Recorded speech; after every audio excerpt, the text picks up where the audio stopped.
Okay, so looks like we're having a little camera issue here. Let's see if we can fix it like we did the last time. It's working fine this a little while ago. Yeah, it was. It was working just fine. Let's see if we can fix this like we did the last time because it worked pretty good. So let's see. That is okay. I think we got it. Okay.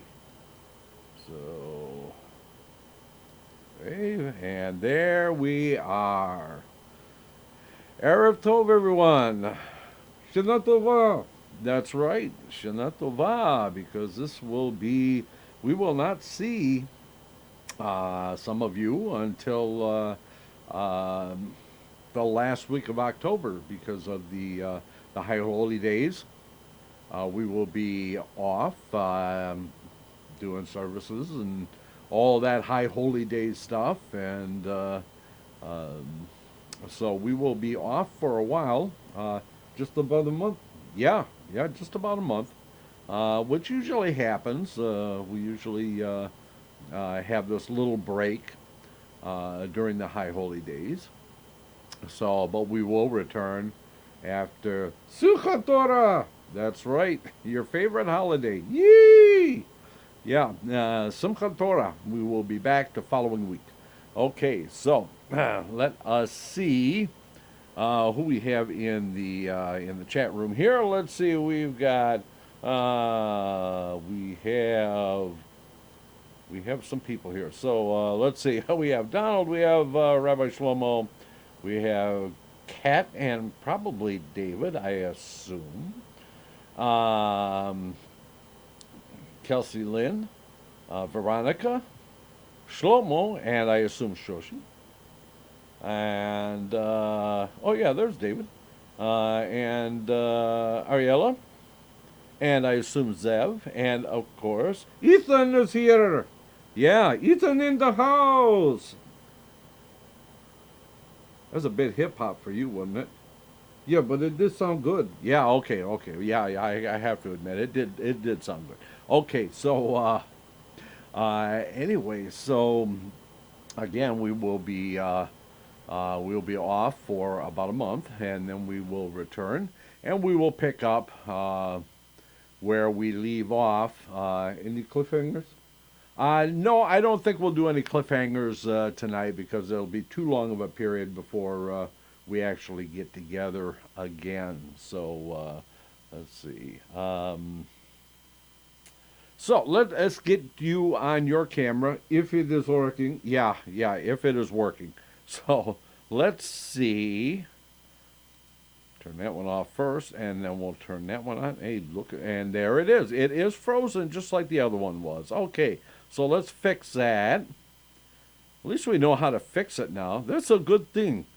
Okay, let's see. There we go. So cam one there.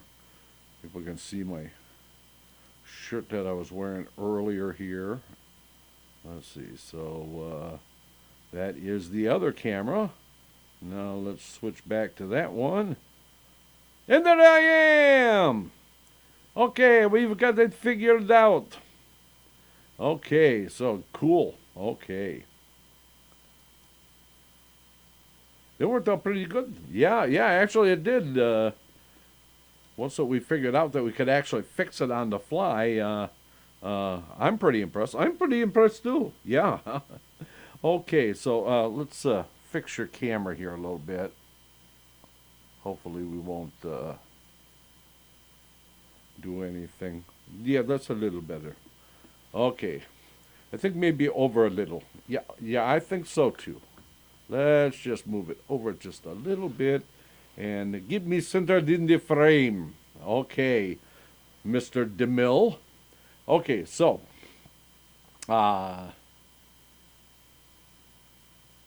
just checking to see what's going on in the chat room. Okay, so where are we going to start tonight? Well, since we are coming into the high holy days, and Rosh Hashanah is coming up starting on Sunday evening, and Yom Kippur is right after that. I think last week we actually talked about this story. I think this is the last story that we read last week, I think. But it's a good story for this week because it is about the high holy days. Okay, so this one is called Reb Chaim Urbach, Rak Sekredel on Yom Kippur. Okay. Some 80 years ago, actually it was more long ago than that, but anyway, quite a while ago, Reb Chaim Urbach was the Rebbe of Linschitz. People said that he used to rise at midnight to study and pray with Eliyahu Hanavi himself. Can you imagine that? There was also a story told about him. Once on Yom Kippur, on Yom Kippur Eve, actually, as he was on his way to recite the Kol Nidrei prayer, which I'm sure you all know. Kol Nidrei Vesarei. You know the rest, huh? Okay. So, as he was going to recite the Kol Nidrei prayer, he heard the weeping from a house on a Jewish street. He went into the house and found a child crying while a girl slept nearby. The Rebbe sat down and he rocked the cradle. Meanwhile, at the synagogue, people were getting worried because the Rebbe had not been seen. The shamans ran out to look for him. After hunting for a long while, he finally found him beside the child whom the Rebbe had rocked to sleep. It was from that time that the Rebbe forbade women to go to Kol Nidrei. Okay, they should be home taking care of the children, not leaving them alone, but they go to Kol Nidrei. Okay, now you may agree, you may not agree, but that's the way it was. Okay, so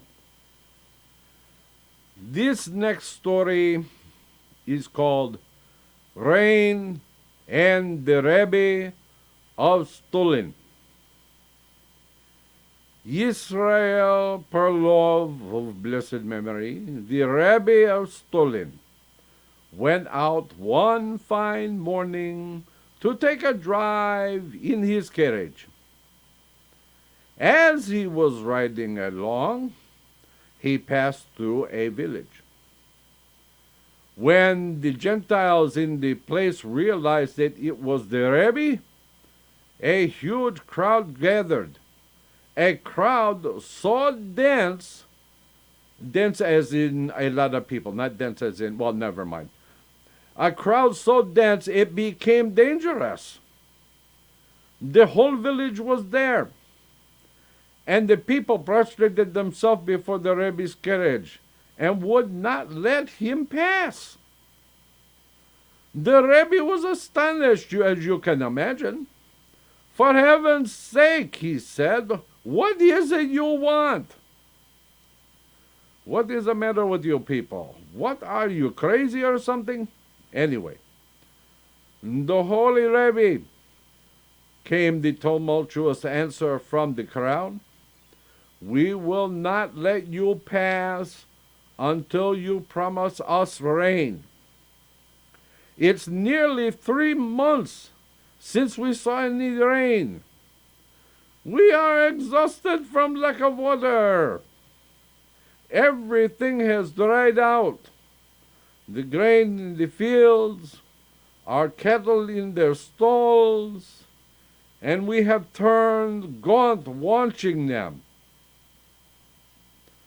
The Rebbe stood quietly, thoughtful. When he looked up at the sky, after which he gestured towards the crowd, "You may go back to your homes. Tomorrow there will be rain." Then he drove off. When the people got up in the following morning, they looked at the sky. Not even a cloud. It was bright and clear. The sun was blazing. 11 o'clock came, then 12. It was nearly 1, and still not the slightest trace of rain. What did it mean? What about the Rebbe's promise?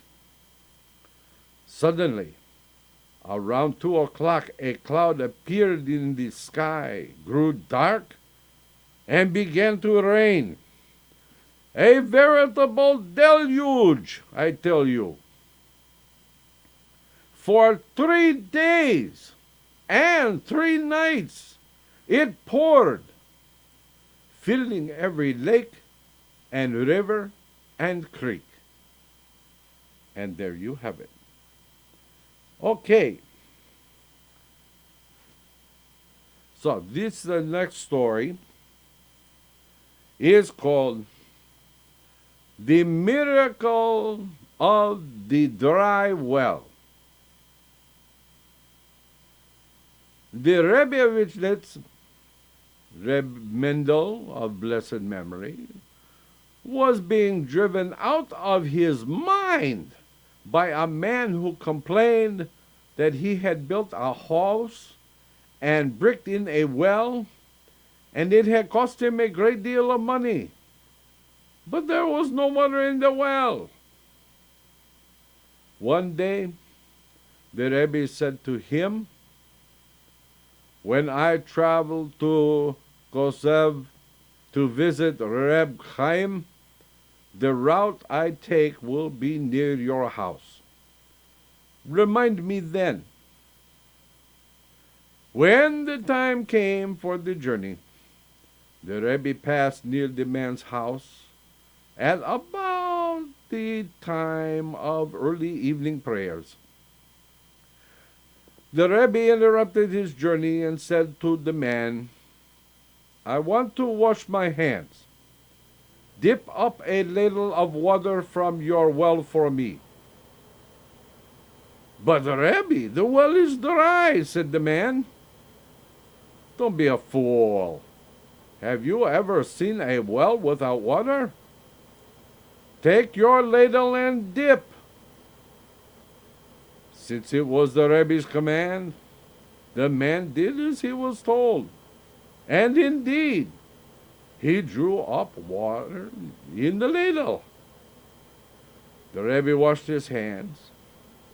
"Now dip up a cup of water. I want to drink." The man drew up a full cup of water. The Rebbe drank.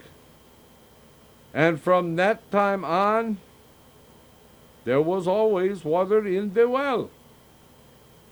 Well, well, well. What do you think of that, huh? Okay. I thought it was funny. Okay.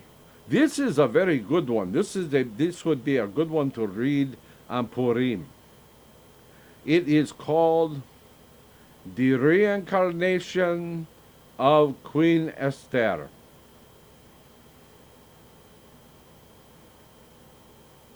The following took place in Kinshin, at the court of the Rebbe of Kinshin, of blessed memory. It happened like this. There was for many years an idiot wandering about Kinshin, who was called Mordechai Mendel, the town fool.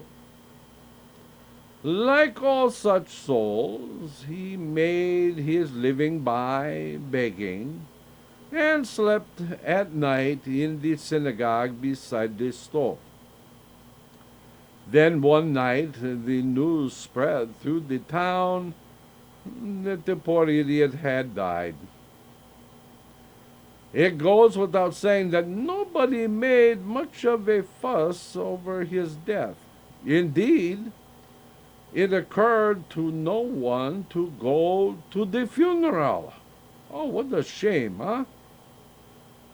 But then a strange thing happened. The old Rabbi of Ketchen put on his back sham, his long satin coat, took his tall hat and his cane, and attended the funeral. All the while that the idiot was being buried, the Rebbe stood beside the grave with huge tears rolling down his face. His disciples, seeing him weep, were awestruck.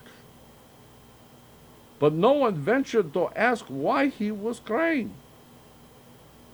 Not until 7 days later, when the Rebbe was presiding over his table, did any of them dare ask why he had wept at the grave of Mordechai Mendel the fool. The Rebbe gave a brief sigh and replied,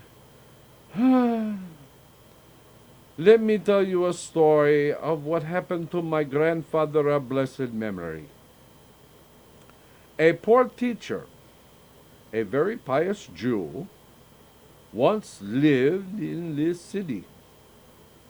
This Reb Baruch had a pale, sickly wife and a sweet little daughter named Esther. Reb Baruch was afflicted with a cough, and from time to time he brought up blood. But was there ever a poverty-stricken teacher who had time to devote to his own health?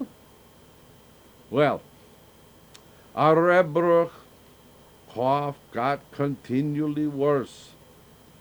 The more and more blood. And then one day he took to his bed, where he lay for several weeks, getting progressively weaker, until the end finally came and Reb Baruch died. He left his wife and 12-year-old daughter Esther to struggle for their bits of dry bread. Well, one misfortune after another overtook them. First, Esther contracted smallpox. Back then, that was a very big deal. Over the months that the child's illness lasted, her mother spent the last of her few groschen and succeeded in rescuing her daughter from the angel of death. So Esther recovered. But her poor mother, as a result of the long sleepless nights and days without food, became sick. At first, she was not seriously ill, but later one of her lungs gave out and her situation became steadily worse. Good neighbors called the doctor, but God had something else in mind for her. After the mother had lain unconscious for a couple of weeks, she too died. For the fully orphaned Esther, a life of pain and grief began. At first, people pitied her, but then they forgot her entirely. Well, hunger is a powerful force, and Esther was forced to beg for bread. Wherever she went, she was given a few groschen, and that is how she lived. But when it was Friday night, the night before Shabbat, Esther would light the candles she bought with the money she had collected begging. And this began to irritate various prosperous people. How is it that one who lives by begging does not buy herself a dress or shoes? Instead, she lights finer looking Shabbat candles than many well to do women. The wrath of the women was so great that they began to skint the money that they gave her. In other words, they started giving her less. But no matter how little that Esther got, she bought candles for Shabbat, even if it meant giving up food. Finally, the prosperous women were so angry that they gave her no money at all. They decided to donate bits of bread or Shabbat challah instead. Now, they said, let's see where the child gets her candles. That Friday night, Esther's window was indeed dark. On Shabbat morning, it seemed to them that her door had been closed for much too long. Because her windows were covered, no one could look in. But finally, the neighbors decided to break down the door. And this is what they found. Esther the orphan lay dead. From all appearances, she had been dead for several hours. Now, here the Rebbe paused. He sighed and went on. And at the funeral on Sunday morning, my grandfather of blessed memory picked her grave plot out himself. And when she was buried, he delivered a fiery sermon that was part homily and part funeral oration. Whatever it was, my grandfather of blessed memory had never wept so much before in the course of a sermon. His disciples stood by, amazed, with tears in their eyes. Later, when the Rebbe came home from the funeral, he told his intimates, "Know that the biblical Queen Esther experienced no deprivation in this life. For that reason, the Celestial Council of Justice decreed that she must be reincarnated as the daughter of a poor man and endure hunger and die, so that her portion in the world to come might not, God forbid, be diminished in any way." The Rebbe was silent, and there was silence in the room as well. After an interval, he said, "Do you see, my dear friends, how careful one must be of any soul? Because the very greatest of souls might find itself incarnated in the body of the most abject fool." Now, how is that for a story for Rosh Hashanah and Yom Kippur, huh? Good story. Okay.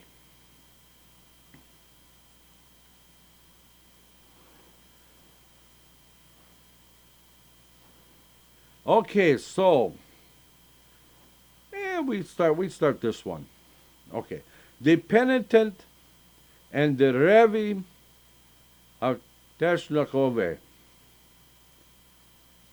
A beautiful young woman from a good family hanged herself in a certain town one day. When she was cut down, people were unwilling to carry her home to her parents. So she was left lying before the gates of the cemetery, and the burial society was asked to appoint someone to sit with the body. It sent a young man who, sitting there all alone with her, was seized with a lust and possessed the body. When he realized what he had done, he was overwhelmed with grief.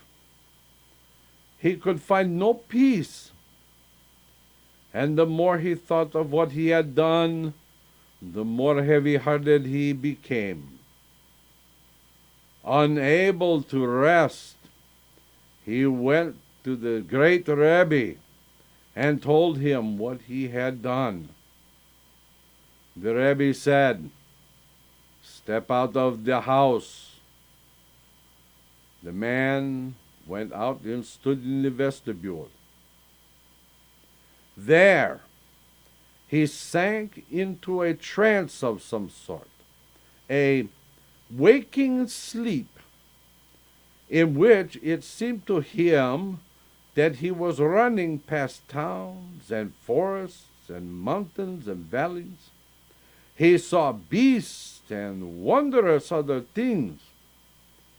And it seemed to him that he ran and ran, and the sweat poured down his face. All at once, he ran towards a city, and there, in that place, was a beautiful young woman hanging before the city gate. And the man who was on watch before the gate started toward the suicide to do what the young man himself had done. So the young man killed the watchman to keep him from violating the body. He was terrified and wept because he had committed one great sin, and now he had committed a second.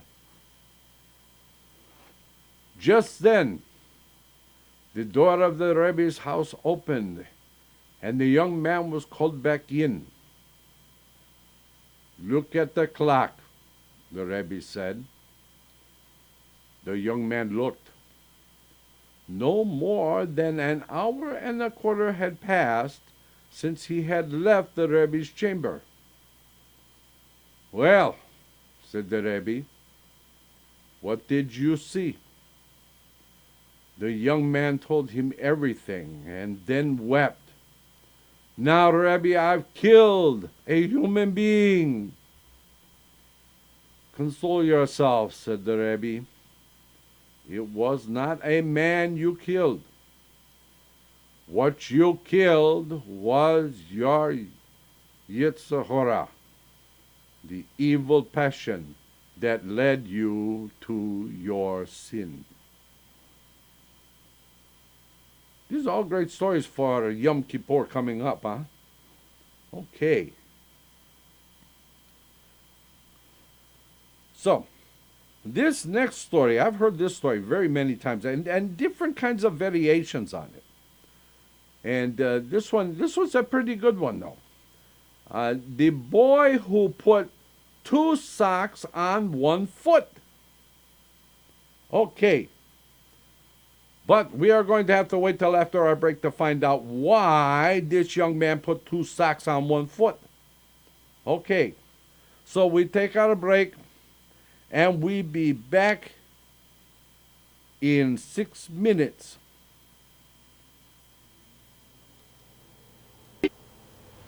Let's all go to the lobby. Let's all go to the lobby.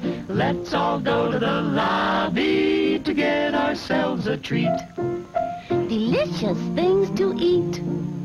The popcorn can't be beat. The sparkling drinks are just dandy. The chocolate bars and the candy. So let's all go to the lobby to get ourselves a treat. Let's all go to the lobby to get ourselves a treat.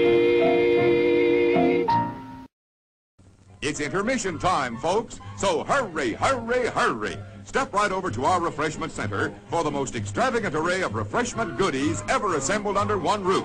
Enjoy breathtaking, mouth-watering goodies, everything from a snack to a delicious full meal. At our refreshment center, you'll find a large variety of goodies to satisfy your hunger, your thirst, or your sweet tooth. So hurry, hurry, hurry.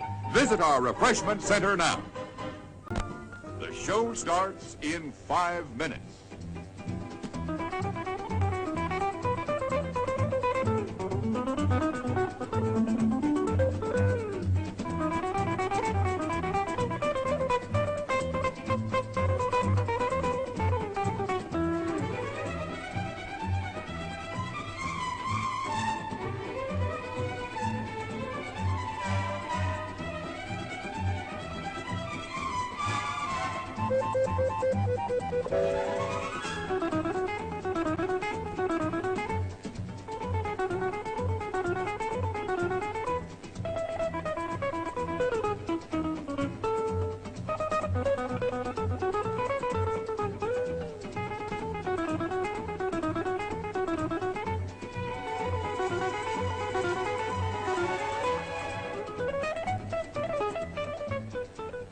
The show starts in 4 minutes.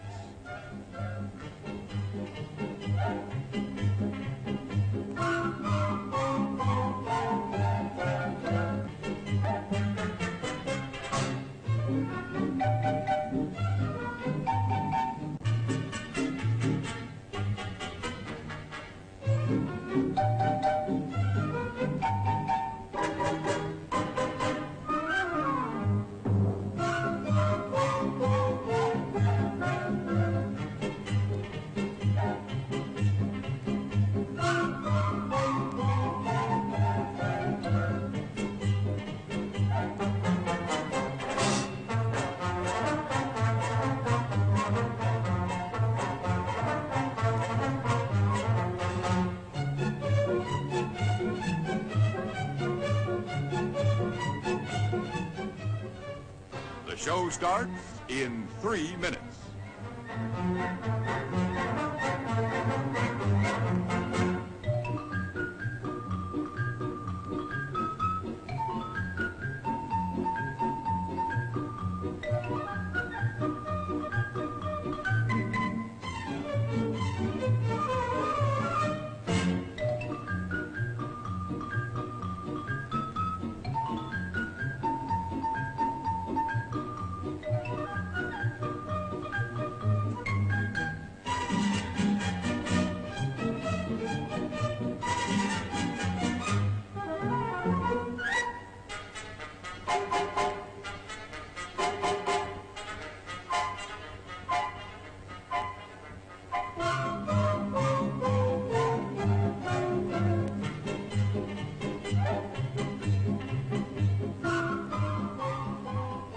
The show starts in 2 minutes.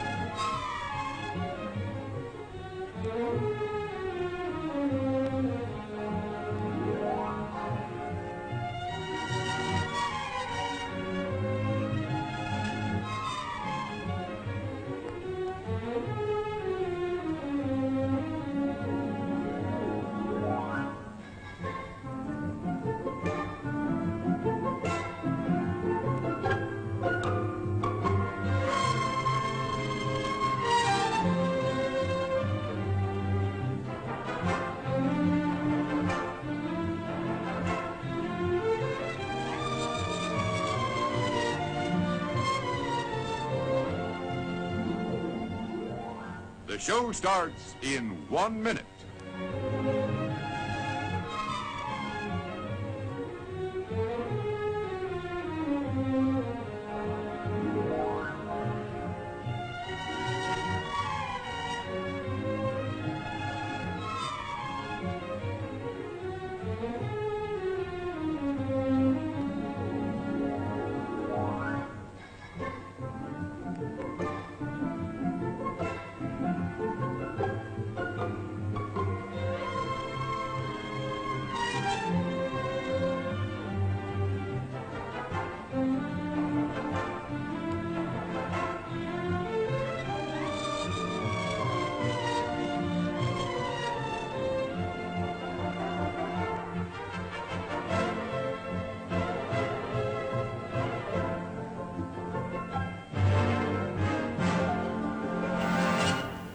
And now, on with the show.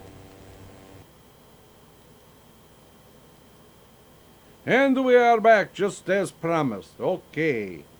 Yeah, I have to agree. The last one was a little morbid. Yeah. Okay, I see Guy has joined us. Good to see you, Guy, and Veronica. Okay. So, let us find out why this boy put 2 socks on 1 foot. And no, it's not because he only had 1 foot. Okay? So, there once was a tenant innkeeper who had no children.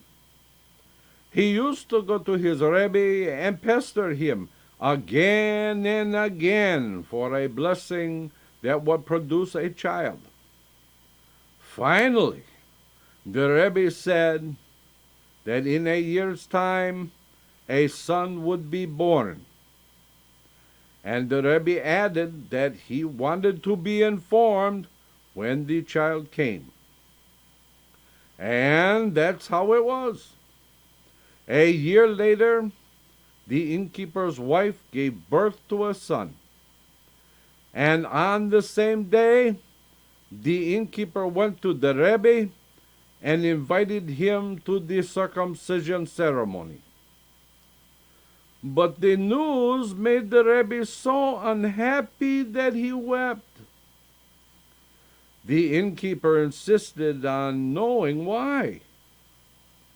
The Rebbe replied, "Your son will have many virtues and will become a great Talmudic scholar. But on the day he learns to put on tefillin, he will drown, unless you watch him very carefully. You will receive a warning sign on the day that he puts 2 socks on the same foot and then hunts for the second sock." And that's how it was. When the boy was 13 years old, he started to put on tefillin. His father went to the synagogue with him, and when they got home, the boy became confused and had to lie down. He took his clothes off and went to sleep. When he awoke, he put 2 socks on the same foot and started to search for the second sock. His parents, seeing this, were very frightened. So they locked him into a room. But he broke a window and got out. When the parents saw the open window, they ran to find their son. He was on his way to the river. But they caught him, brought him home, and locked him up again. Now, it was a very hot day, and he kept wailing and begging to be let out to go bathe, or at least to be given something to drink, because he was burning up with the heat. But his parents were adamant and kept him in the room until nightfall. Now, at dusk, when people went to the river to bathe, they saw two human double-headed creatures emerge from the water, wringing their hands. "Oh, woe!" they cried out. "It's already so late, and still he hasn't come." And then they vanished. The bathers told the story in the village, and there they learned that the two-headed creatures were waiting for the innkeeper's son. And that's how the innkeeper and his wife saved their son from drowning. Okay.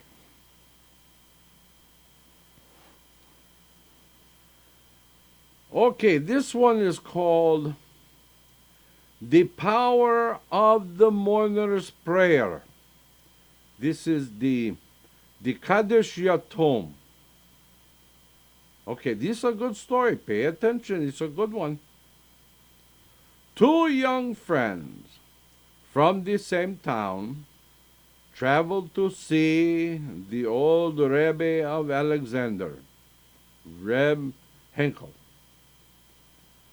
of blessed memory. They arrived just as it was getting dark.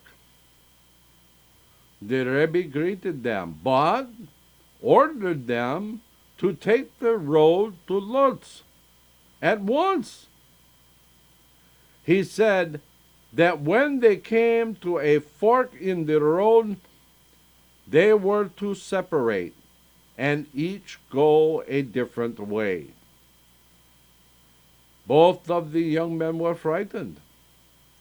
The whole thing seemed very strange to them, especially the command to travel at night on an unknown road. But what could they do? They had the Rebbe's instructions. They were even more afraid when they came to the fork and parted company. In order to make things a bit more cheerful, they agreed to call out to each other as they went on their ways. And so they did, until neither of them could hear the other. One of the young men went on for a couple of hours until he came to a village where he spent the night. The other, however, lost his way in the forest. After a couple of hours, he caught a glimpse of a light and went towards it. This where it gets very interesting. He found that it came from a hut, which he entered, but no one was there. And he sat down in the corner of the room and dozed off.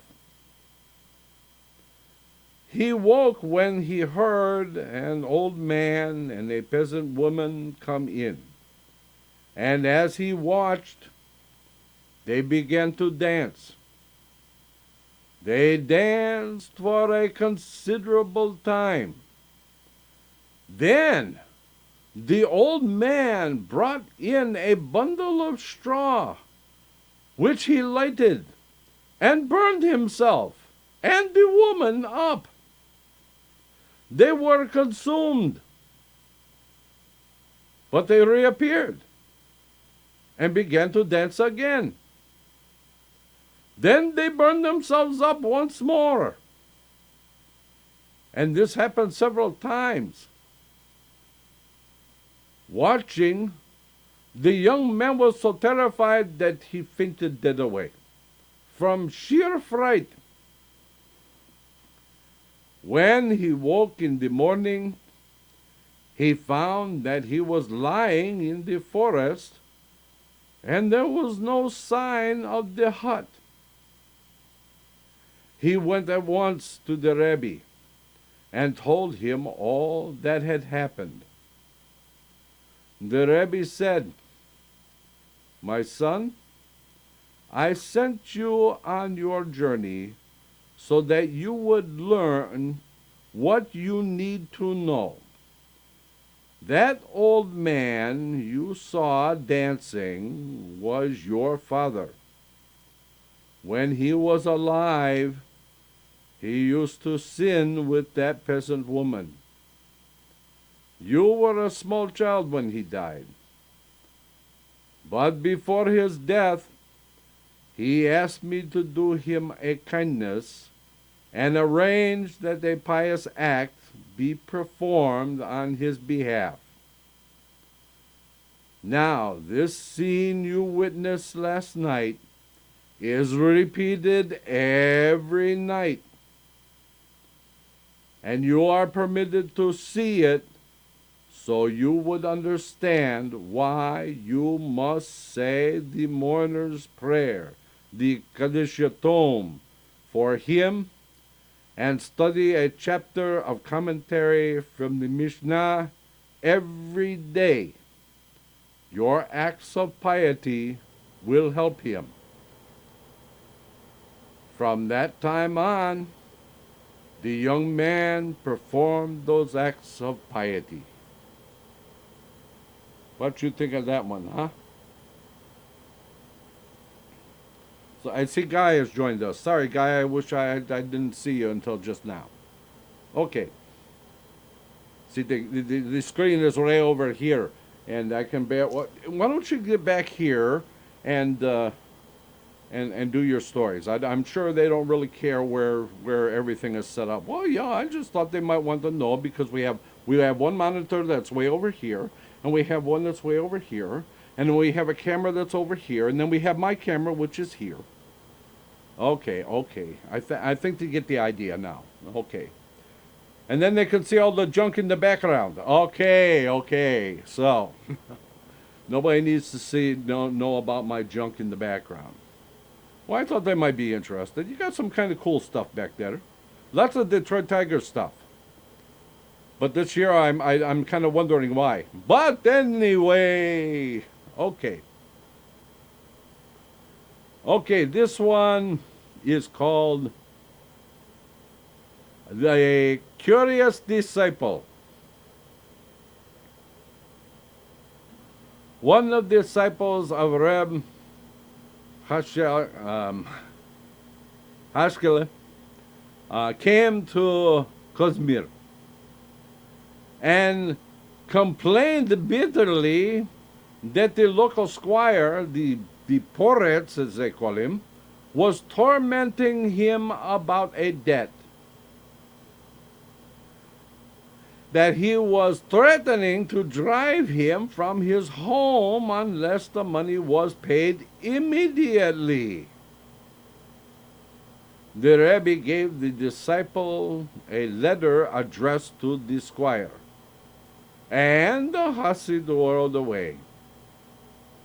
On the journey, he opened the letter, shame on him, and found nothing but blank sheets of paper.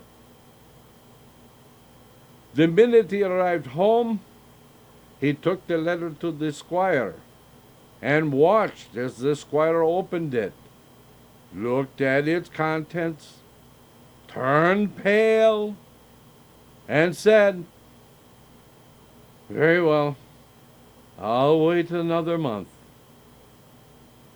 At the end of the month, the Hasid paid the debt in full. Now later on, the Hasid came to the Rebbe again, and the Rebbe said, "If you hadn't opened the letter, he would have forgiven you the entire debt." See, that's what you get when you're nosy about things, huh? My goodness, opening somebody else's mail. Oh, terrible. Okay. These are some short ones, so probably good. It's a good to have short stories to end until we come back again, okay? Okay, this one is called A Common Piece of Earth.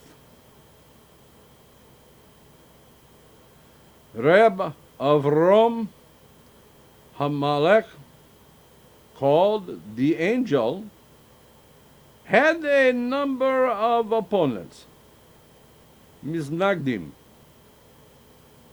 Once, an entire group of them arrived at his house to make fun of him. Oh, what a shameful thing to do. A shanda. He knew what they were up to. So he stood at his window and looked out. They came in, but he did not turn around. Now, some hours passed before he greeted them. They asked, "Why were you looking out the window that way?" He replied, "I was looking at the mountain over there, wondering how a piece of common earth like that can give itself such airs." Ooh! Or as the young people would say, "Oh, snap!"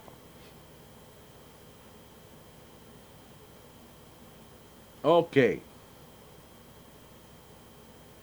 This one, I think, is going to be the last one. Okay. This one is called Reb Malachiel and the 702 Candles.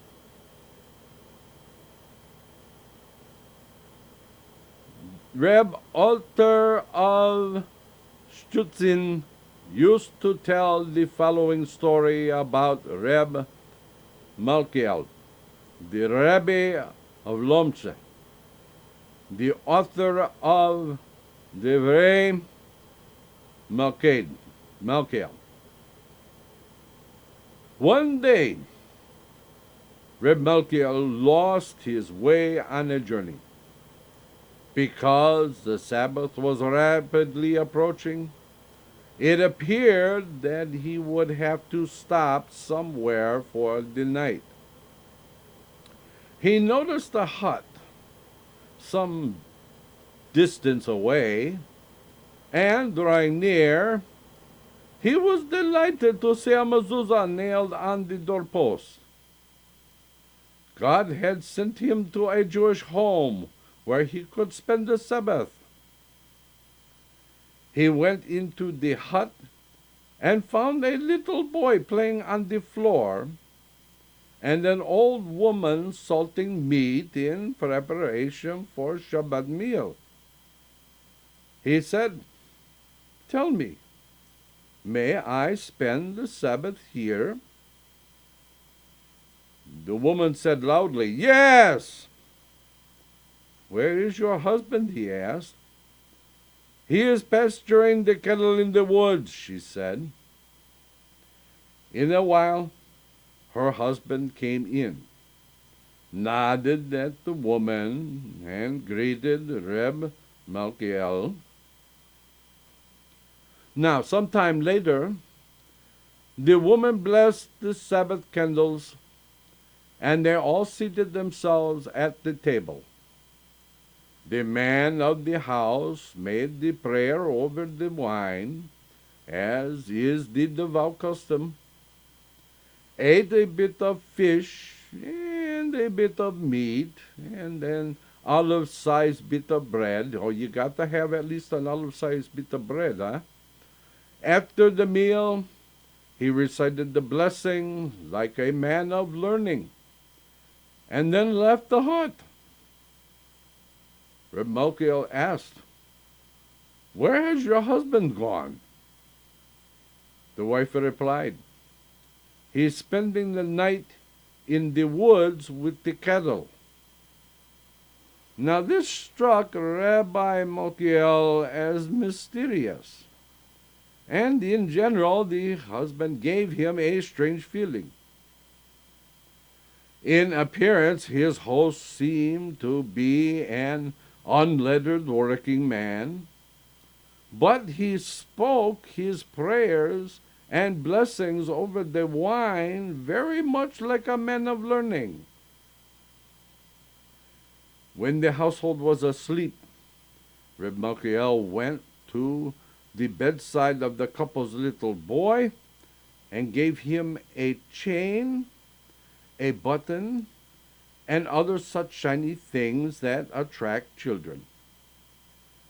Then he said, "Show me where your father has gone." "All right," the boy replied, and led him to the woods. There they came to a cellar. The boy said, "In the cellar you'll find a little door. If you open the door, you'll see a room. My father is inside it." Reb Malkiel took the boy home and then returned to the cellar. When he opened the door, he was startled to see a number of people sitting around a table on which were 702 lighted candles. And every sort of good food was on the table. And at its head sat the man who had been Reb Malkiel's Sabbath host. When the company saw Reb Malkiel, everyone stood up. Reb Malkiel's host, looking at him, opened a sacred text and pointed to it. He said, "You see where it is written, 'It is forbidden to inquire too deeply.'" Reb Malkiel stayed with that company for the whole of the Sabbath, and on Sunday he went home. In Lomshe, he made inquiries about his host and was told that in winter the man sold bundles of logs, and in the summer he sold sand. But poor as he was, when he went to buy an etrog, a citron, before Sukkot holiday, he always said, "Give me the best etrog and have, and I'll pay whatever you ask." The more Reb Malkiel discovered about the man whose guest he had been for the Sabbath, the clearer it became that he was in the home of a Lamed Vavnik, one of the 36 hidden saintly men without whose merits the world could not continue to exist.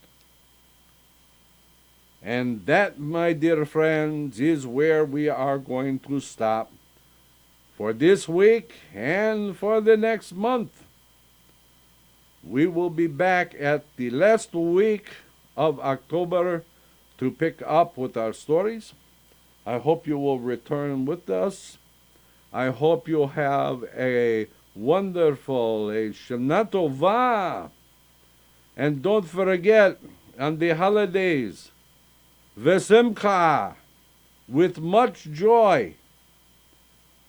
Okay, so until the next time, my dear friends, that we are together, I will simply say, Laila Tov.